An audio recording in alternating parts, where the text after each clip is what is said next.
Dari masa Imam Syafi'i sampai sekarang banyak yang mengamalkan nama Allah Latif ini. Ada yang mengamalkan sekali sehari habis subuh 129 kali. Kada boleh kurang, kada boleh lebih. Ya Tawwab tub alaina. Yang ke-31 dari Asmaul Husna Al-Latif. Al-Latif artinya maha lembut, maha halus. Al-Latif, maha lembut, maha halus. Dalam Al-Quran Al-Karim banyak disebut nama Allah Al-Latif. Di antaranya dalam surat Al-Muluk, ala ya'lamu man khalaq wa huwal latiful khabir. Tahukah yang mencipta, yaitu Al-Latif, yang maha lembut, yang maha halus. Pencipta alam semesta, dunia dan akhirat itu maha halus dan maha lembut. Allahu latifum bi'ibadihi yarzuqu man yasha wa huwal qawiyyul aziz. Firman Allah dalam surah Asy-Syura, Allahu latifum bi'ibadihi. Allah itu maha lembut, maha halus dengan hamba-hambanya. Banyak sekali dalam Quran disebut nama Allah Al-Latif ini. Al-muradu annahu latifun fi sun'ihi. Dimaksud dengan nama Allah Al-Latif, maha halus, maha lembut, itu adalah perbuatannya. Nah, jadi Latif ini kembali kepada nama fiilnya, nama perbuatannya, bukan nama zatnya. Karena Asmaul Husna ini ada nama zat seperti Allah, Al-Haq. Ada yang nama sifat, Sami'ul Basir contohnya. Ada nama fi'il, nama perbuatan seperti Al-Khaliq, nama perbuatannya. Al-Latif. Nah, jadi artinya perbuatan Allah itu sangat halus, sangat lembut perbuatannya. Bukan sifatnya halus, bukan zat Allah halus, bukan. Perbuatannya. Ibaratnya Allah itu mencipta satu pohon, maka pohon itu diciptakan dengan penciptaan yang halus dan lembut. Kada kasar artinya. Macam orang mau ulah rumah, membangun rumah, kadang-kadang tukangnya ada yang kasar. Tukangnya kasar, sehingga rumah itu kada bagus dipandang. Catnya kasar, pelister semennya kasar, masang keramiknya kasar, undur temara. Nah itu kasar. Tapi kalau tukang ini yang mengerjakan bangunan ini lembut, halus pekerjaannya, maka itu nyaman dipandang. Nah, bagus, rapi kerjaannya. Kada kelihatan tuh ada sambungan, kada kelihatan daripada halusnya pekerjaannya. Nah itu Latif. Jadi Allah Al-Latif, Allah itu maha halus, maha lembut perbuatannya. Segala yang dicipta oleh Allah itu sangat halus. Oleh karena halusnya ciptaan Allah itu, kadang-kadang kita sulit menemukan keadilan Allah itu. Kadang-kadang sulit daripada halusnya pekerjaan Tuhan, sehingga kadang-kadang kita sulit menemukan keadilan daripada Allah Ta'ala itu. Kadang-kadang ada orang dicipta Allah sempurna, tampan, kaya, raya, segala macam. Allah ciptakan dengan lembut. Allah ciptakan di sisi yang lain ada manusia yang jelek, yang hitam, miskin, susah, sama pada ciptaan Allah. Maka Allah maha adil, maha adil. Nah cuma adilnya Allah itu berhubungan dengan latif, halus. Nah, kalau kita kadang memikirkan beberapa kali perenungan, kita kadang akan dapat di mana letaknya keadilan Allah itu, daripada saking halusnya, lembutnya pekerjaan Allah Subhanahu wa taala. Para muhibbin rahimakumullah. Fi tarkibi abdanil hayawanat minal ajza'id daqiqah wal manafizid dayyikah. Allah itu pekerjaannya sangat halus, sangat lembut pada menyusun badan-badan hayawan daripada juzu-juzu yang halus, lubang-lubang yang sempit.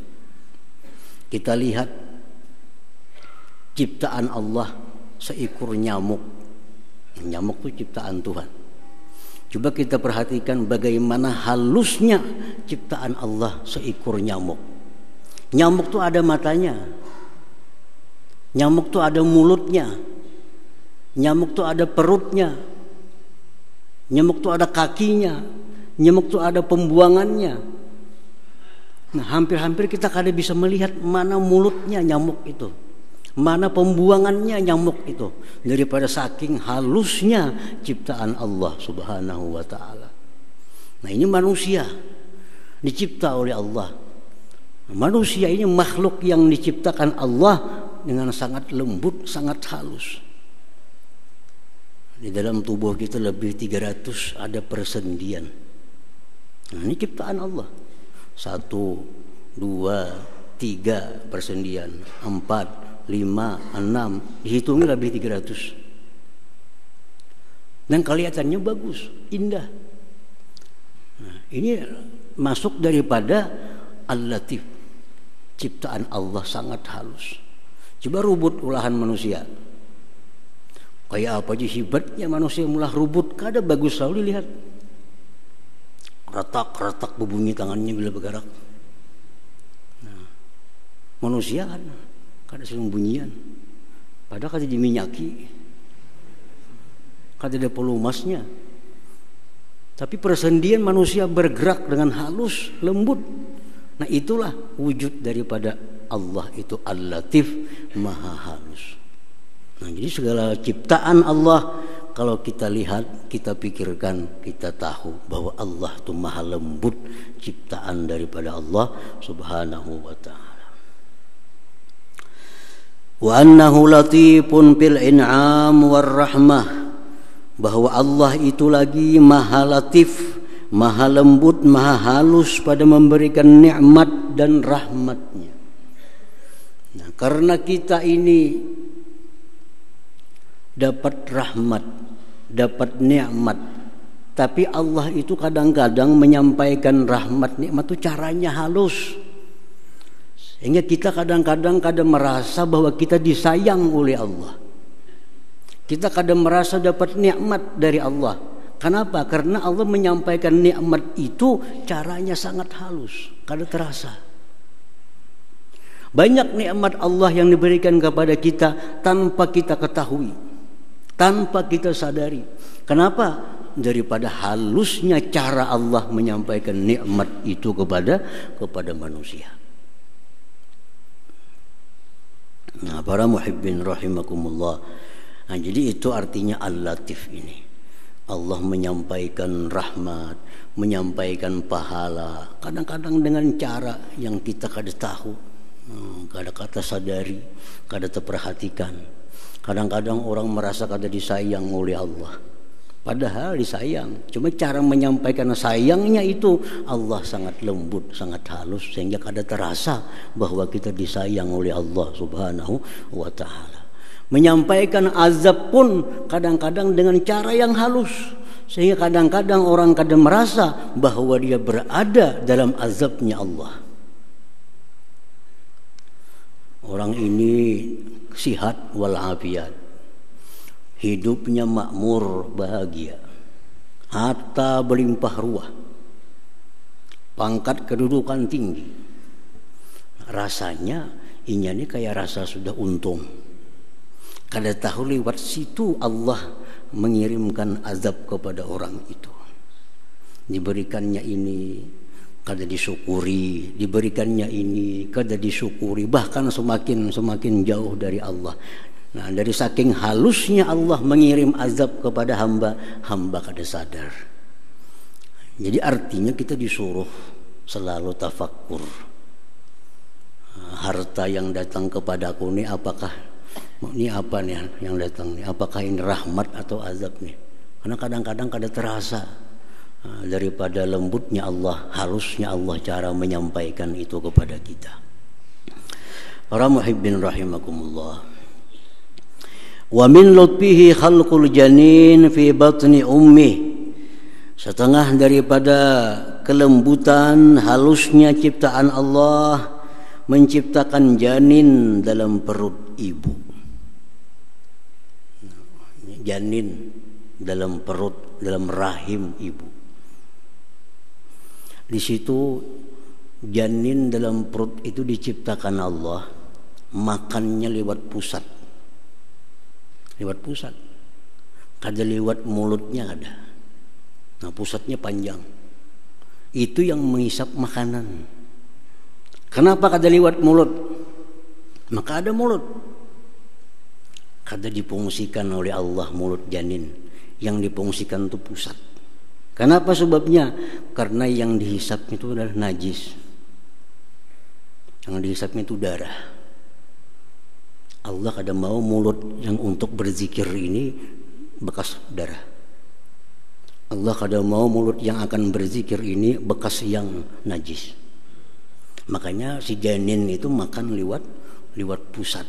Karena yang dihisap itu adalah perkara-perkara yang kotor, perkara yang najis. Nah itu kadang-kadang orang kada terpikir. Kenapa? Daripada lembutnya, halusnya Allah menciptakan itu. Nah begitu si kanak-kanak ini, janin ini lahir. Tanggal pusat itu. Pusat itu tanggal.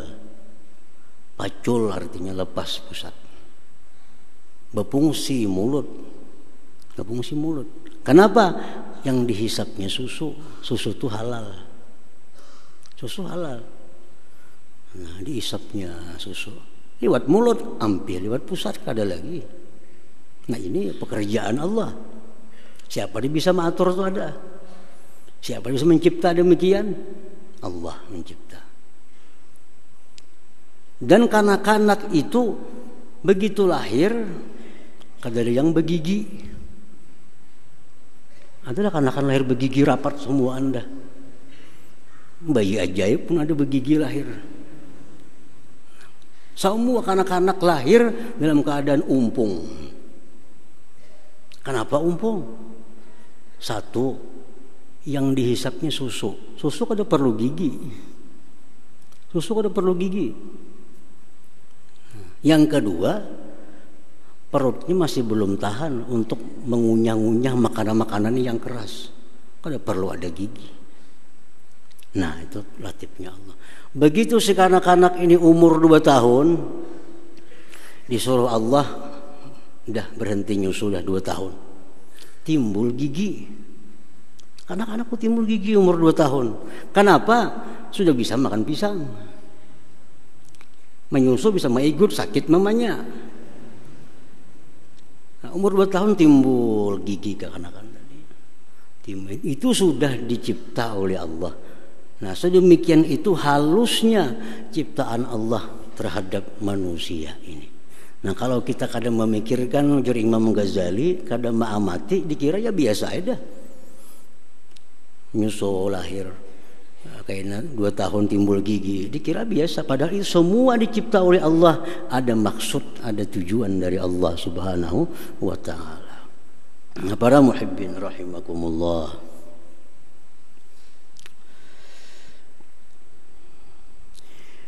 wa min lutfihi, dan setengah daripada kelembutan Allah, halusnya ciptaan Allah bi ibadihi dengan hambanya, annahu yassara lahumul wusul ila sa'adatil abad bisa'yin khafif fi muddatin qasirah. Allah menyediakan surga, dan surga itu abadi.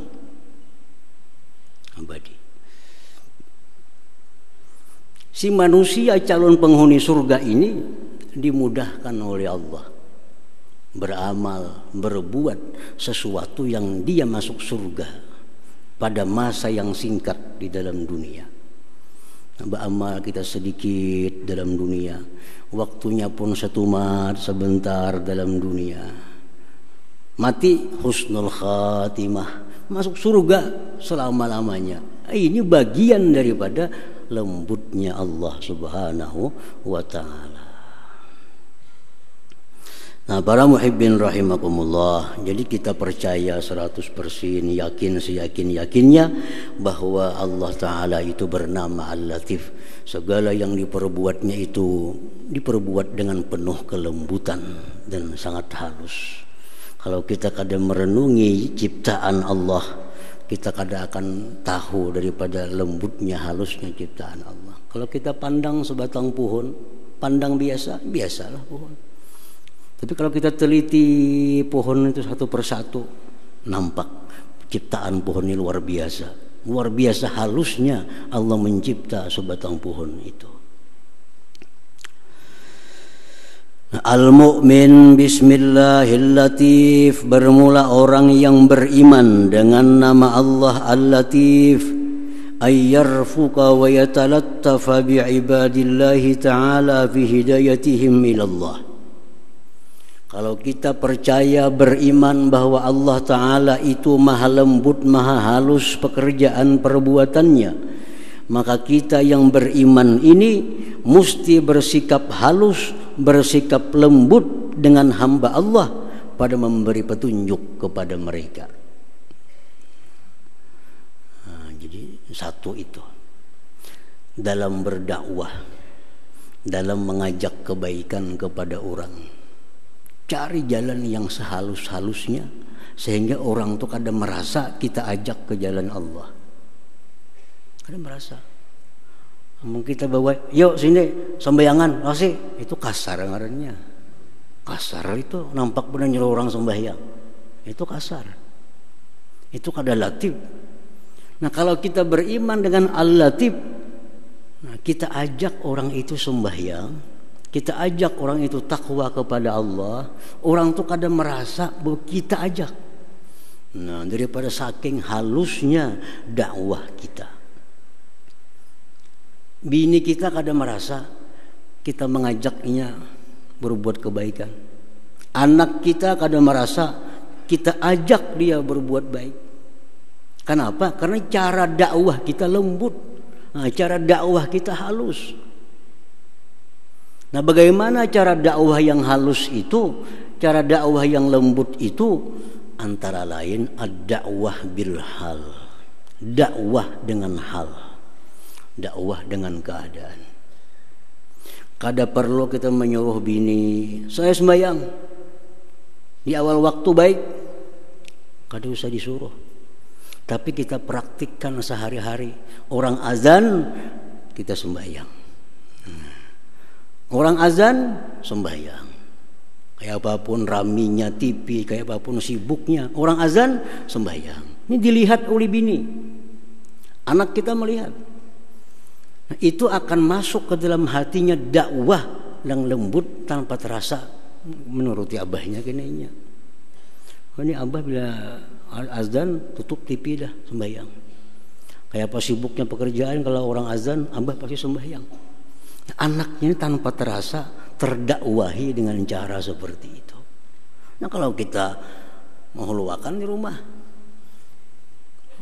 masuk orang isya sembahyang, melihat TV, ayo emaknya sembahyang masih, seorang aja kada sembahyang, seorang aja kada bergerak pada TV, itu kasar dakwahnya. Asam merasaban di rumah ini dibawai.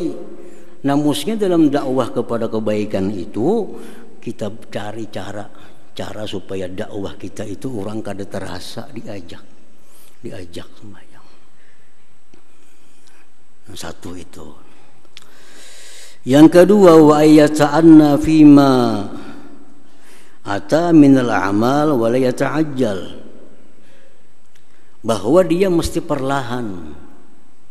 Orang yang beriman kepada nama Allah Al-Latif, dia perlahan dalam mengerjakan sesuatu, tidak terburu-buru. Bayi dalam perut proses berapa? 9 bulan 10 hari. Pada Allah bisa kun payakun, keluar muncul bisa, tapi ada proses. Nah, jangan gerusuh-gerusuh atau buru-buru. Allah menciptakan langit, bumi dan antara keduanya fi sittati ayyamin, 6 hari. Dalam Quran disebutkan fi sittati ayyamin tsumma stawa 'alal 'arsy.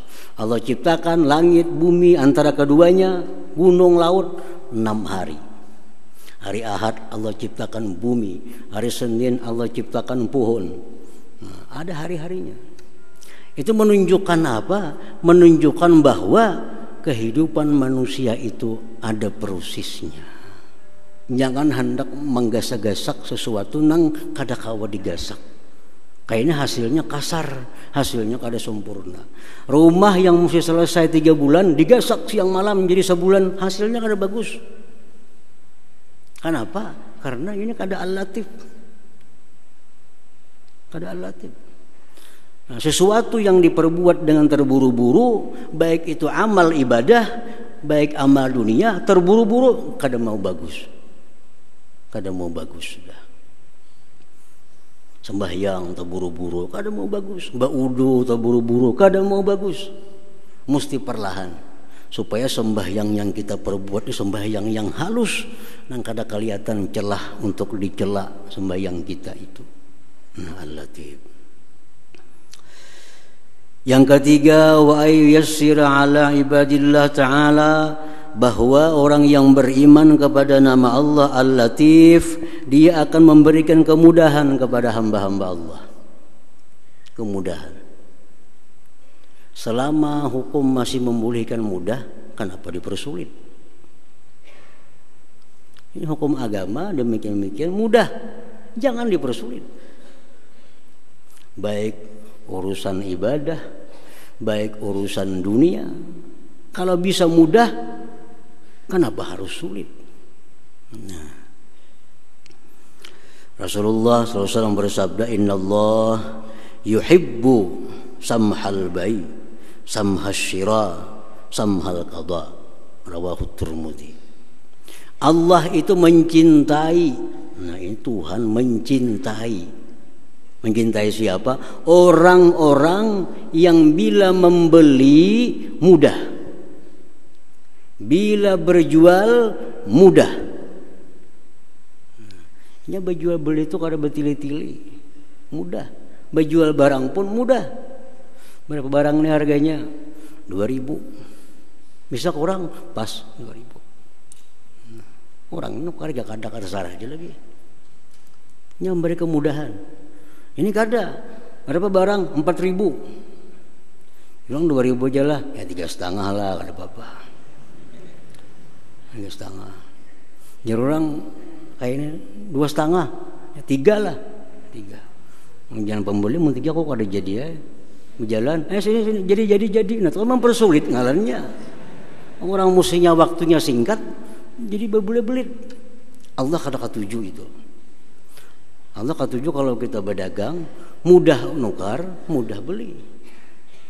Nah, samhal bai'i, samhas syira. Nah, orang yang beriman kepada nama Allah Al-Latif, dia akan selalu mudah.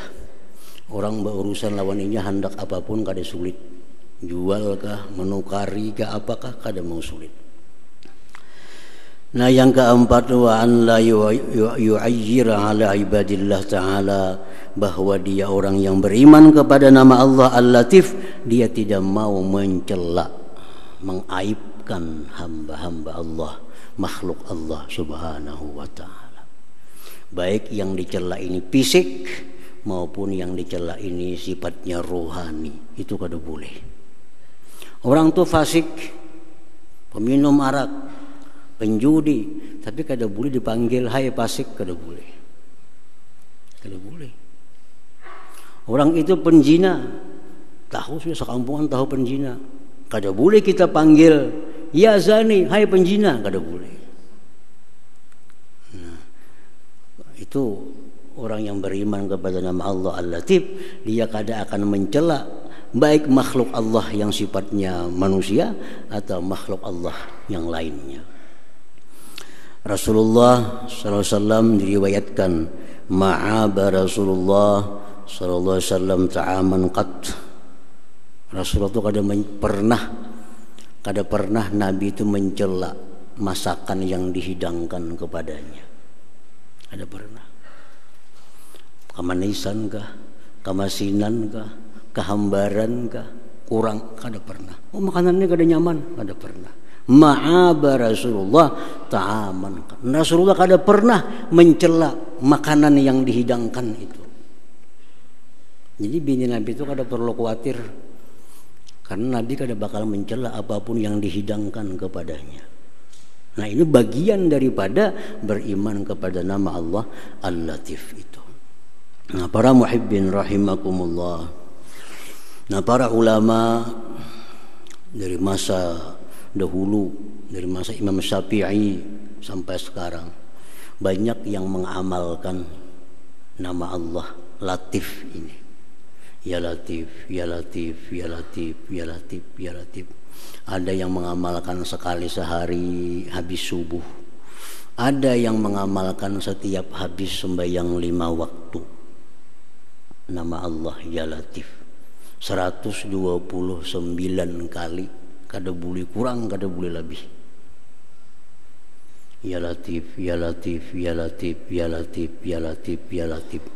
Nah, orang yang mengamalkan ini dijamin hidupnya kada akan menemui kesusahan-kesusahan, kesengsaraan-kesengsaraan, walaupun musibah datang beruntun kepadanya.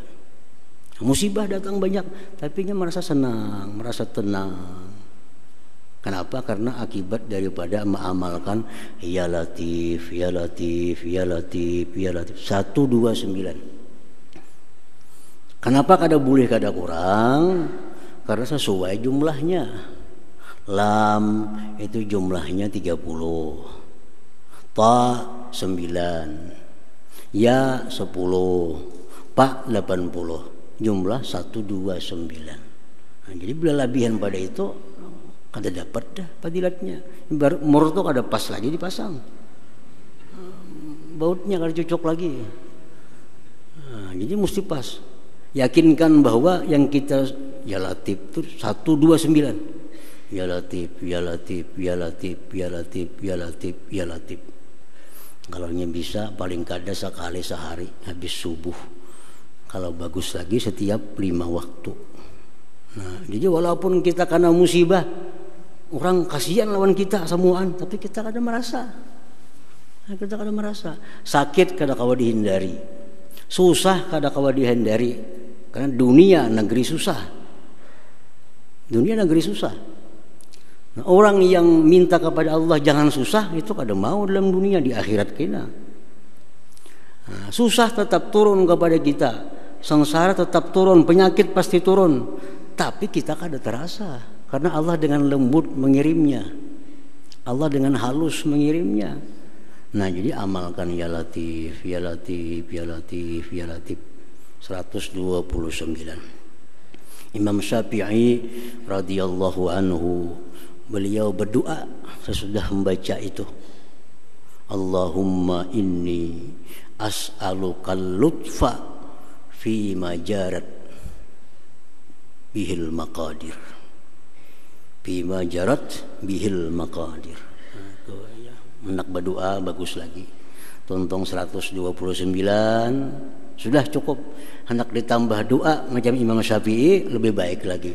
Allahumma inni as'alukal lutfa, ya Allah aku minta kelembutan, fima jarat bihil maqadir, pada sesuatu yang datang kepadaku segala takdir-takdir engkau.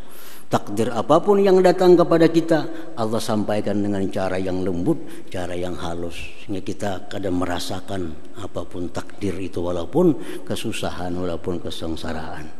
Nah, jadi bagus lagi ditambah doa tadi. Amunnya kada bapak doanya 129 sudah cukup. Ya Latif, ya Latif, ya Latif. Allahumma inni as'aluka al-lutfa fima jarat bihil maqadir.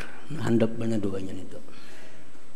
Nah, insyaallah kita akan selalu diberikan kelembutan daripada Allah Subhanahu wa taala. Nah, selanjutnya